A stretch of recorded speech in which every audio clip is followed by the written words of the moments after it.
Today's webinar is aspecting or drawing down. That's focused trance methods for purposeful ecstatic possession. What does all that mean? Well, welcome to the webinar and find out.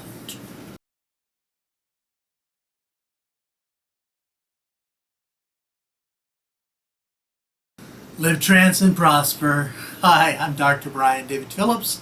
Welcome to the webinar. Welcome to aspecting or drawing down focused trance methods for purposeful ecstatic possession. What does that mean? Okay, essentially today we're going to be talking a little bit about channeling the unconscious or channeling the not unconscious, depending upon your metaphysical belief system.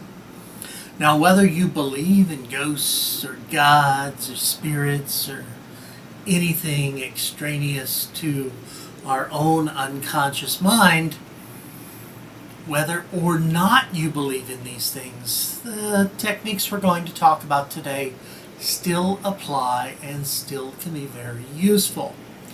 Now, there are many cultures throughout history that have developed techniques for some form of possession or ecstatic possession or aspecting.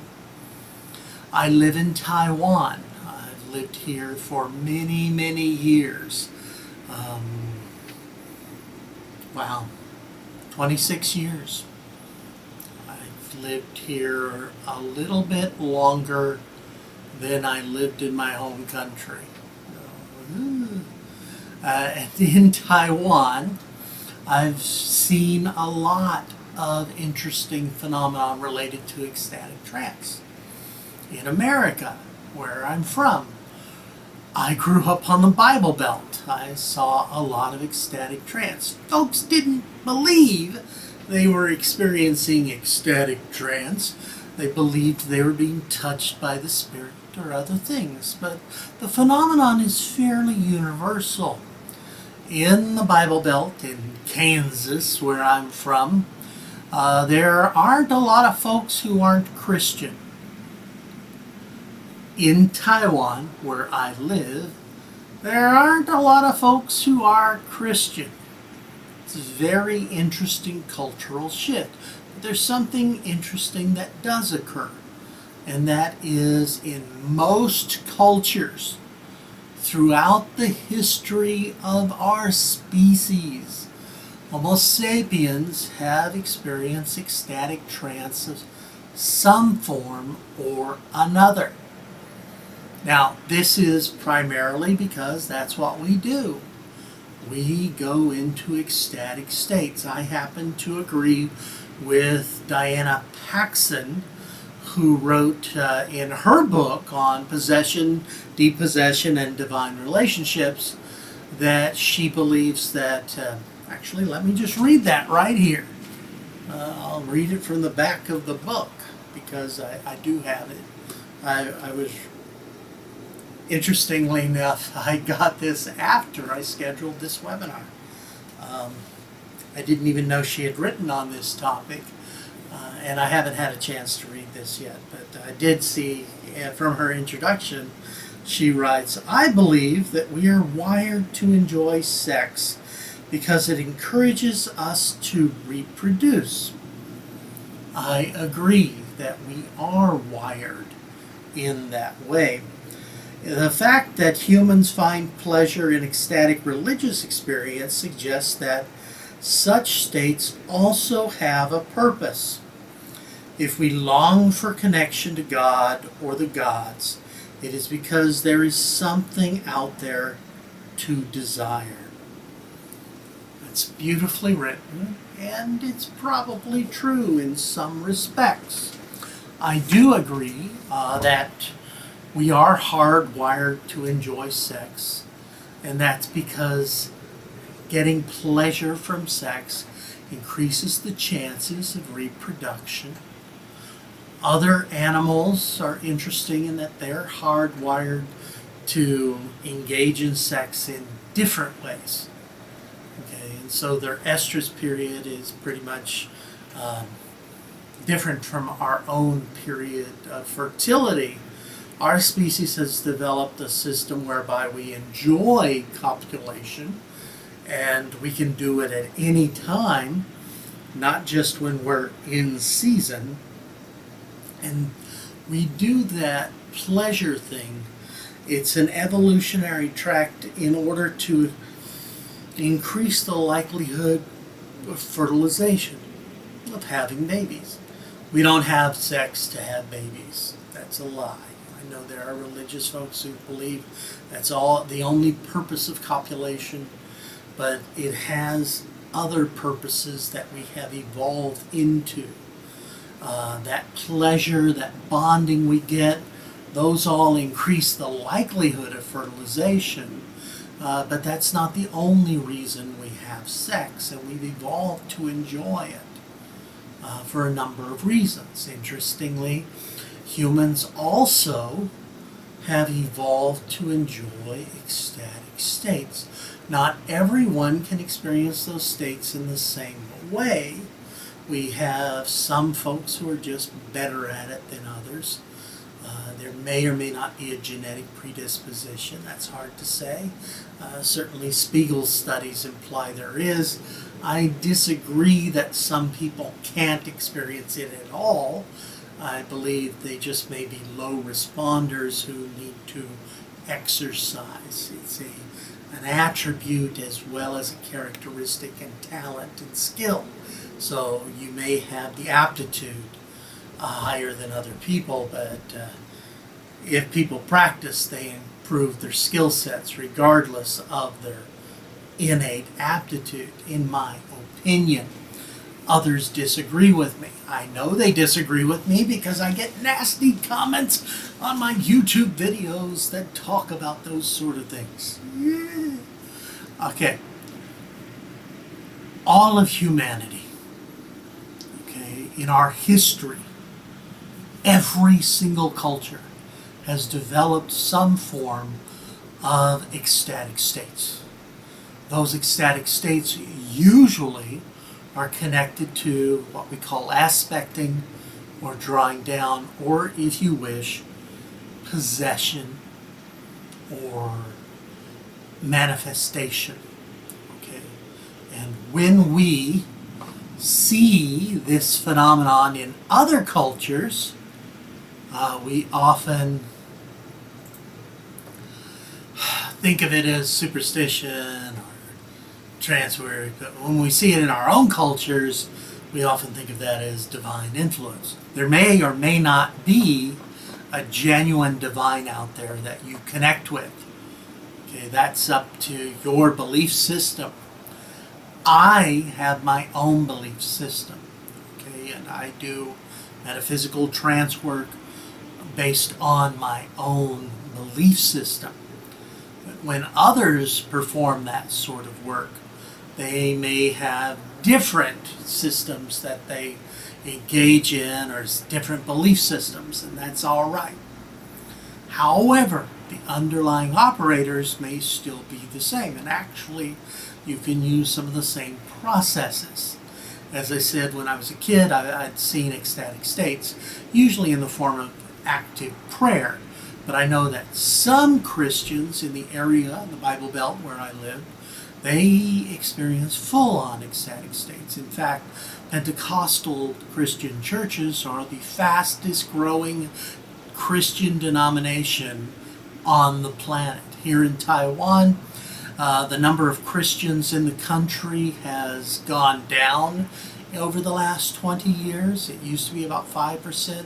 Now it's about 3 or 4% of the population are Christian. But within those populations of who all the Christians are, what color is your Christianity? The Pentecostals are the fastest growing group. Those would be the folks who do full-on spirit work. They have glossolalia, speaking in tongues. They have the fire of the Spirit entering folks. They have trance possession and depossession, or exorcism if you wish. And when I teach Bible and literature at the university, some of my students opt to observe those sort of services to see it firsthand. They find it very intriguing. But possession itself, aspecting itself, isn't new to them, because traditional Chinese religious beliefs, Taoism for instance, traditional Chinese religion, rather than the philosophical but the more animistic religions, has a form of possession. I remember my very first week in Taiwan, I was blessed to see a parade that was a temple parade. That is, this is where they carry the god from one location to another. One of the largest festivals in Taiwan is that of Matsu, where folks carry the smaller idols from Matsu temples to a central temple where the large goddess kind of recharges the idols of the smaller temples. Okay, and then when they carry the god, they will often they've got the idol on a chair with poles on the bottom. There's a guy in front holding the poles like this. He's walking, and the guy in the back is holding his. And these folks are often imbued with the spirit of the god whose idol they are carrying. And it looks almost as if they're drunk. Christians have a concept of drunk with the Spirit, or Pentecostals tend to have that. Many Protestant denominations no longer have this sense of connection to deity, and they have divorced themselves from that particular thing. But we see this in many religions. The dervishes have trance dance. Many religions have some form of ecstatic dance. See my webpage where I talk about engineering ecstatic states and trance dance itself, as well as other ecstatic forms. It's very common, and mankind has been seeking this sort of aspecting, of bringing in or drawing down an entity that is beyond ourselves through the unconscious, where it replaces our own unconscious, our own mind, our own consciousness rather, with itself. And oracles or channels will speak as if they have become the deity or the spirit or ghosty or whatever aspect or entity they believe they are is speaking through them. The Betelgeuse from the stars or something like that. I don't know. But this form of replacing one's personality with that of another has different levels, and aspecting or drawing down or trance possession, purposeful ecstatic possession, has different meanings or different rituals that one might go through to it. And while our particular interest here is in the general concept, there are rituals that specific cultures or folks use. For instance, if you are into Gardnerian Wicca, for instance, there is a specific ritual that comes to us, it comes from beyond time. It comes from pre-Christian Europe. And those are, or we can just say Gardner made it up in 1949. But there's a ritual for drawing down the moon that many covens or Wicca circles will employ. Drawing down the moon is when the high priestess, stands in front of an altar and draws down the goddess, often the threefold goddess, or the three-faced goddess, or the three aspects of the goddess, or if you prefer Gaia, or just the Earth Mother.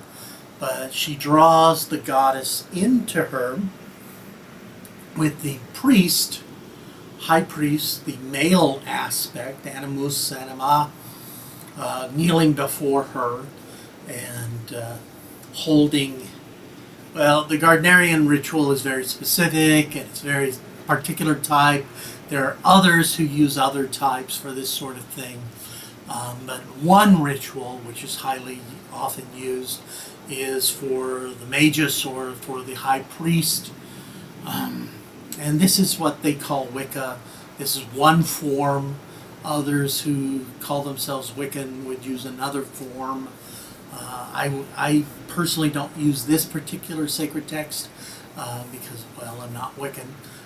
But it is one aspect. And so the high priestess stands in front of the altar, and she assumes the goddess position, and the magus, or high priest, kneels in front of her. He draws a pentacle on her body with a phallus-headed wand. Phallus-headed is a particular shape. It's essentially its Venus wand.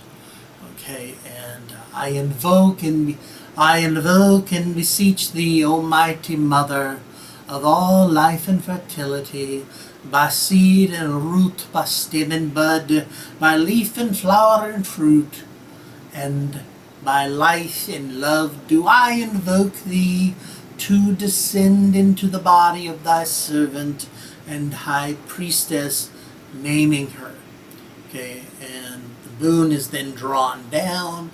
A link is established between the human embodiment and the divine, and then the high priest and other men in the coven perform what's known as the fivefold kiss. It's a ritual. Okay, they go through a specific ritual.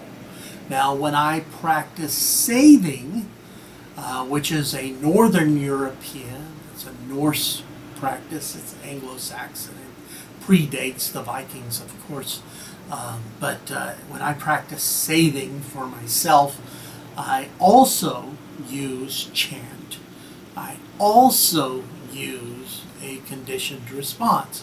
When folks are in a Pentecostal church, in order to practice their religious beliefs, and they use ritual and prayer and song and some form of ecstatic state. Now, when we look at various cultures that use or employ ecstatic states in their religious practices or in their ritual practices, there is ritual. Ritual is essentially conditioning. Those of us who are hypnotists understand that an induction, a hypnotic induction, is a process by which we go into trance, or we guide others into a trance state. In a religious context, that's also there, or in a non-religious context that uses channeling or possession or ecstatic states of some sort, that's also present. The induction is the ritual by which we have been conditioned, or we learn to condition ourselves to go into state. Okay? And by knowing that it is essentially a conditioned response pattern, makes things so much easier, because we now know that once we've gone in, if we repeat certain steps of the process, we can enter into state again. And that's a very valuable lesson. It's very worthwhile, because now we're able to connect with the divine, to connect with deity, or that which is beyond ourselves, if we are indeed connecting with that which is beyond ourselves, or to connect with aspects of our own unconscious. And that can be very valuable indeed. Okay, so conditioned state response. We set up. So sathing, the vulva would sit on the high seat, and then the apprentice maidens would sing the chant. That singing of the chant would then cause a conditioned response in the vulva or the Sathman or Sathmar in order to go into a trance state where they connect with the gods, and the gods go through them, and then the oracular speech occurs. In a Pentecostal church, the singing and the praising of the Lord within a context creates a sensation of the Spirit touching them. And we may see shaking. The Shakers used to have particular dances they would go through. If you go back to the 17th and 18th, even the 19th century, we know some of the dances that the Shakers use. And they had men's dances and women's dances, but they were these large mass gatherings of people who would dance these particular forms, and that would send them into trance state. If we look at the dervishes, the whirling dervishes in the Middle East, we see them spinning in particular directions. We see those beautiful mass dances around a mosque of hundreds of men doing these wonderful kaleidoscopic patterns. Well, these dances also trigger a trance state. Some of you are young people and hip and cool, and you may be familiar, for instance, with certain types of EDM, electronic dance music. And EDM, if we have different varieties, but one particular type is, say, psytrance. Trance music or psytrance music has maybe 128 beats per minute, and the music, that bass, boom, boom, boom, that powerful rhythm that occurs, that is rapid, the dancing to that causes an ecstatic or trance state. We lose ourselves in the music, we lose ourselves in the dance, and we go into an altered state. Okay, and that's secular. That's not a religious experience, but folks have an ecstatic spiritual experience in a rave party out in the woods or on the beach. That form of music. Sometimes when we look at people who go to raves, we think in terms of drug culture and the ecstasy that's being consumed. But actually, many folks who go to those kind of experiences, they don't participate in certain drugs. They may be open to that experience, but it's not the drug itself that is the draw to the music, to the experience, the ecstatic state. When we look at all of these different types of ecstatic losing of oneself, we can see that there are some commonalities. We also can very clearly see that when we experiment or when we look at aspecting, think in terms of it as taking on an aspect of deity or a quality. Now, I know that I titled this webinar Aspecting and Purposeful Possession or Drawing Down, which is usually considered a possession itself. But aspecting can be full-on possession, but it can also be to allow a quality of the divine, if you prefer working in that model, to enter you. So I might aspect courage, or I aspect love, I aspect forgiveness or positive traits. If you watch the Somafera video where I lectured about shapeshifting, some martial works aspecting Somafera is that shapeshifting might aspect martial capabilities, competence, and anger even, or battle mind, when we lose ourselves and go into the red mist and become the warrior or some aspect. So aspecting in that relationship, there are actually different levels of aspecting or drawing down or purposeful possession, ecstatic possession. And these different levels can show us the degree to which one may be affected by the ecstatic state. And so actually, if you look at the work of Judy Harrow, she describes the levels of aspecting, and I'm going to list them off right here for you. And this level of aspecting can indeed be, this is from a neo-pagan list, but it obviously applies to other things. When I do sathing type work, this list also applies. Or if you're a Pentecostal Christian, this would apply. Or if you're a worshiper in Islam, depending upon which variety this would apply. And so those who use ecstatic states, these are the quality levels of involvement of the aspecting per se. So our first level of aspecting would be the lightest, and we might call that enchantment. And this is where experiences are close to being normal. You're in conscious control of yourself, of your own actions, but you sense things in a more intensified way. Your language may become more poetic. When I do sathing, sometimes this is how I feel. If it's a light sathing experience, I recently posted on my other sites. I recently posted on one of my sites a sathing experience that was very much this sort of poetic aspecting. Now the second level is inspiration, and one control, but it starts to feel a bit more like something is coming through.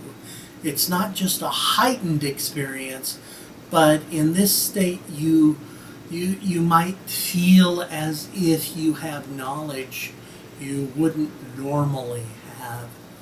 I was giving a counseling session, for instance, talking to a woman about her experiences with her son, and I slipped into that sort of a trance and started just flowing.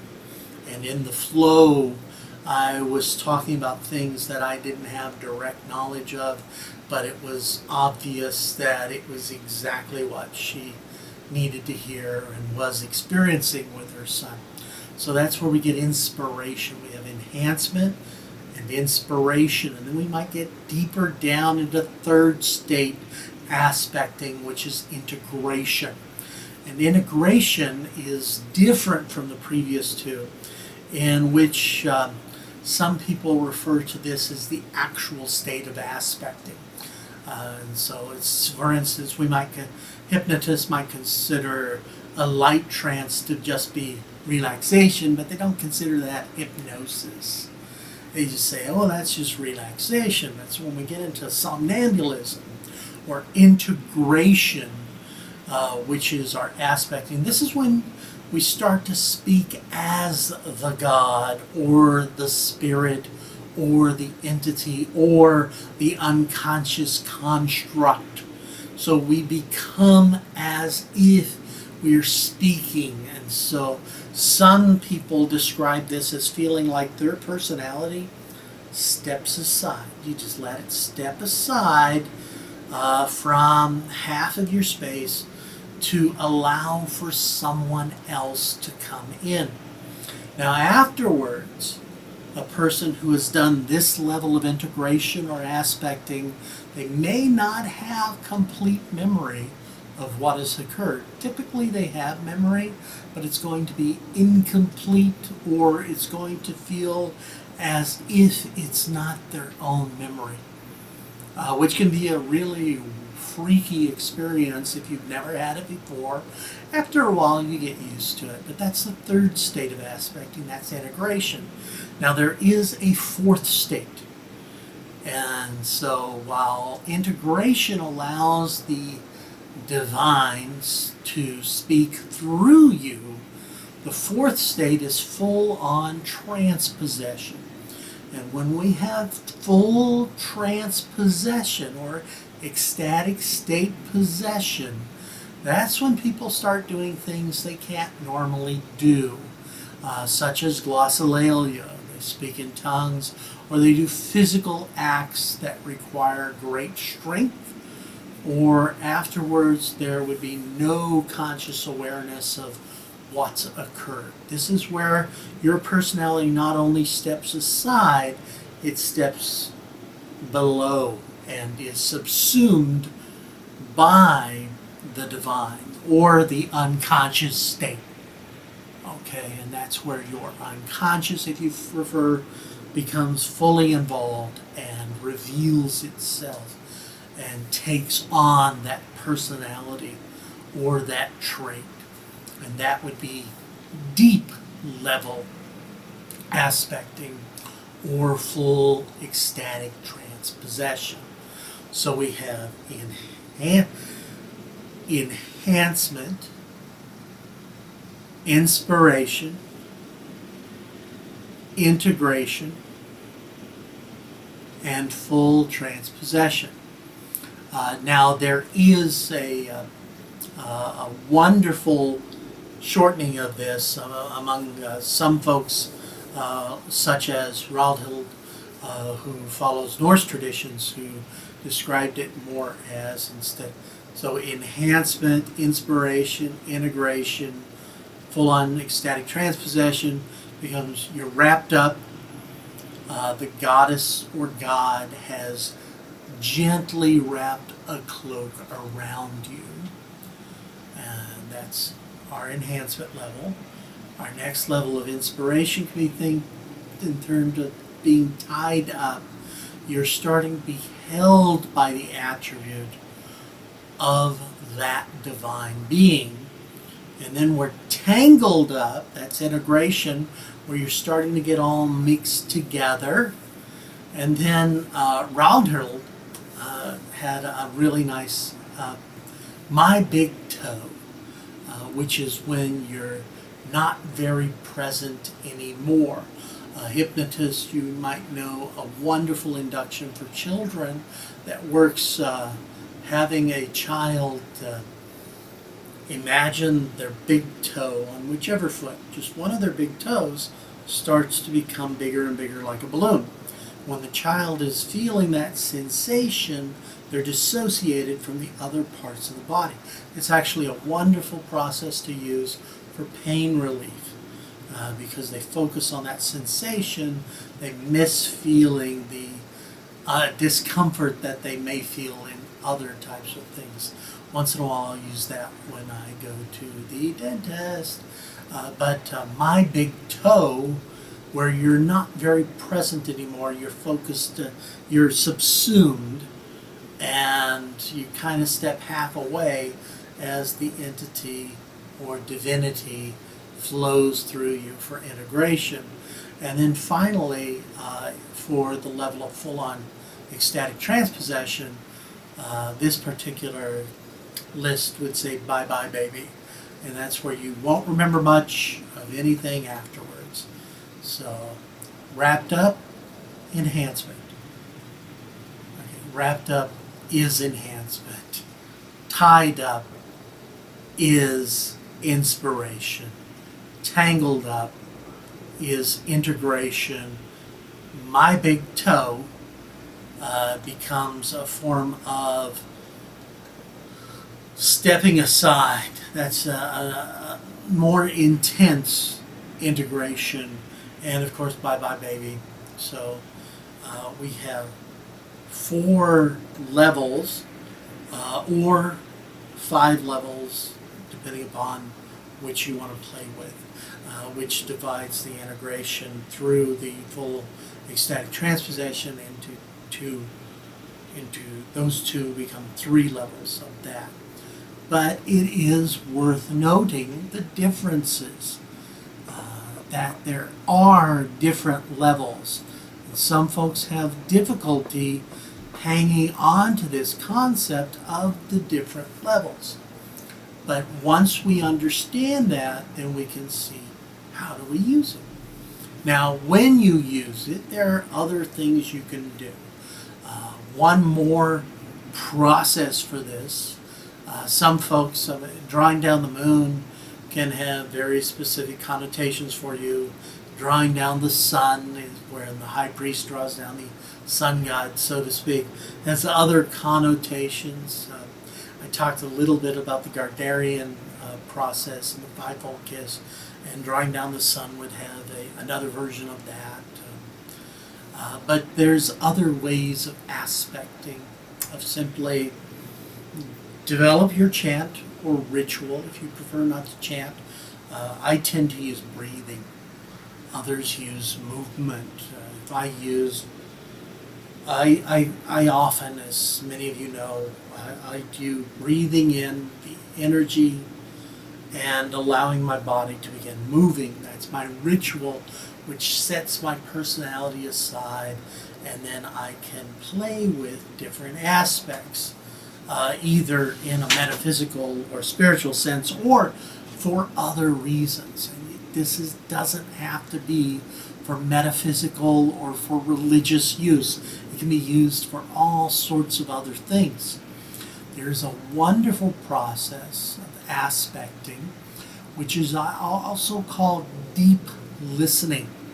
And deep listening is sometimes called anchoring.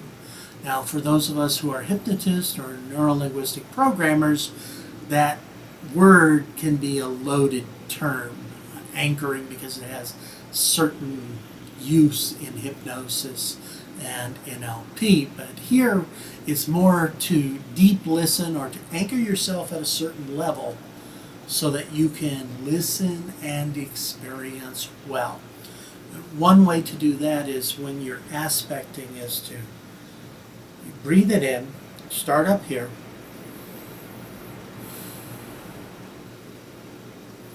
and breathe in the quality of the divine or the quality of the state that you're interested in exploring. For instance, you may be interested in empathy. So I breathe in I have a particular deity in mind. You may have a deity in mind.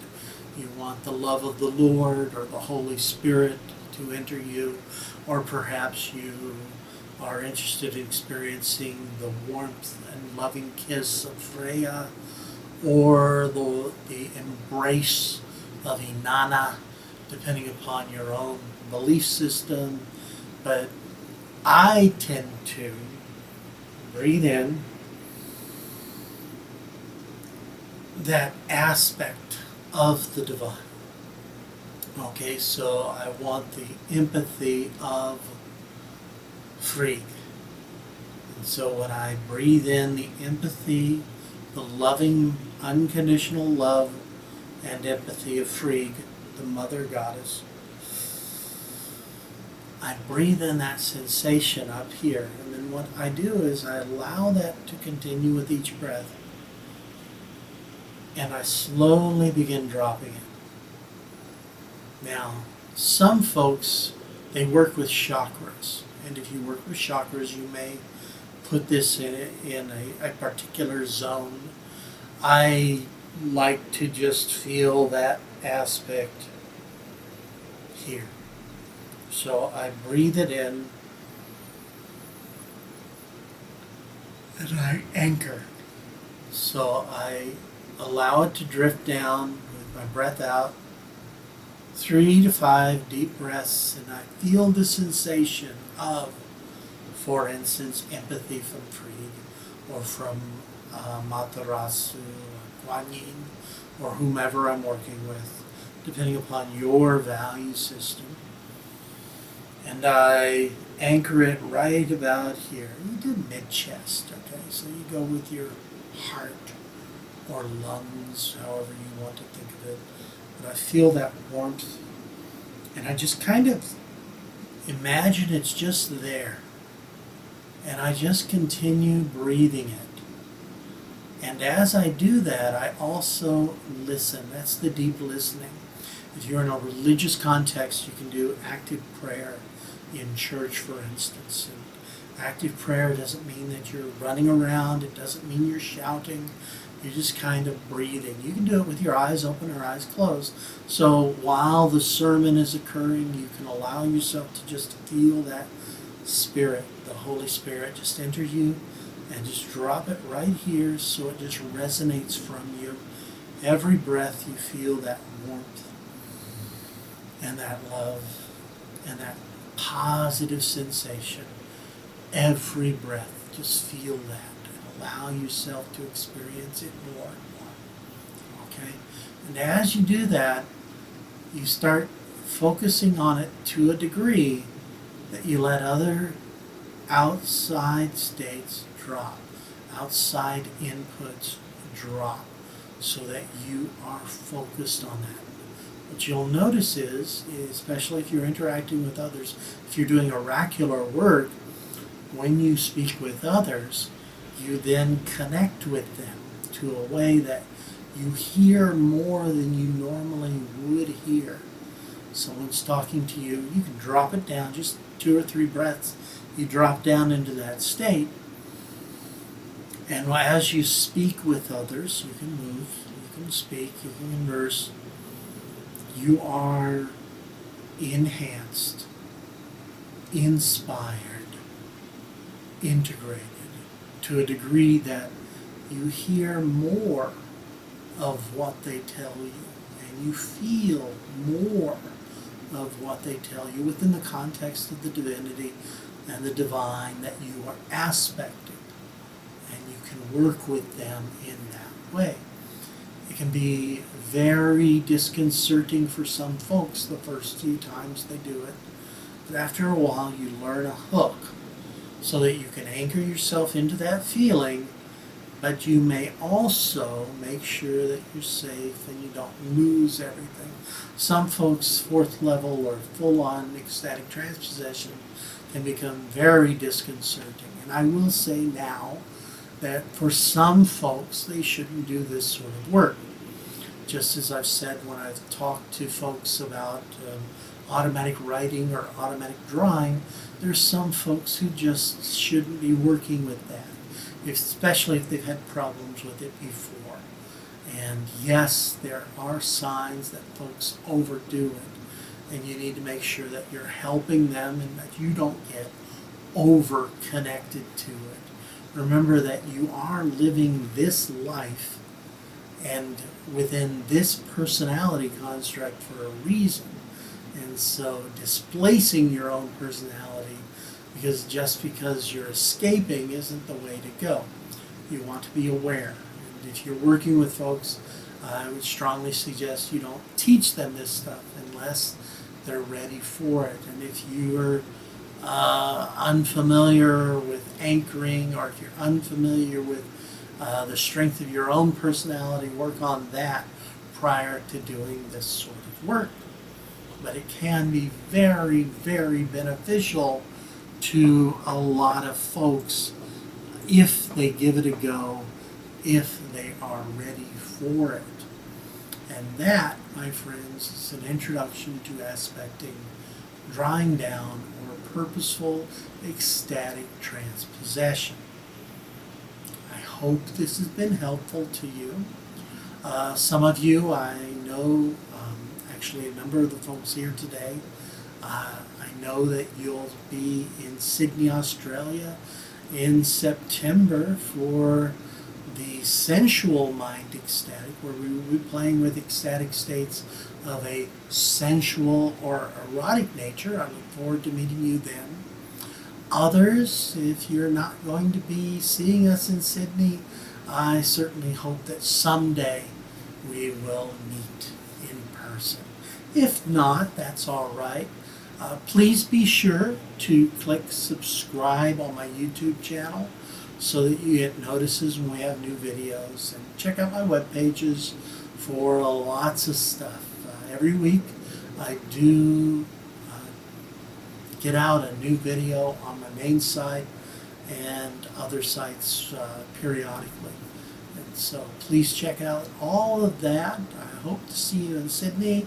And most importantly, thank you for coming to the webinar. I know for some folks who are here today, it's really inconvenient. I know 4 o'clock in the morning sucks, but I tried to pick the date, the time for the webinar based upon most folks' accessibility, and so most folks can do this time. And if they can't make it live, that means they can at least see the playback on the website. So click that subscribe button, and this is Dr. Brian David Phillips thanking you for being here, and live, trance, and prosper. Bye-bye.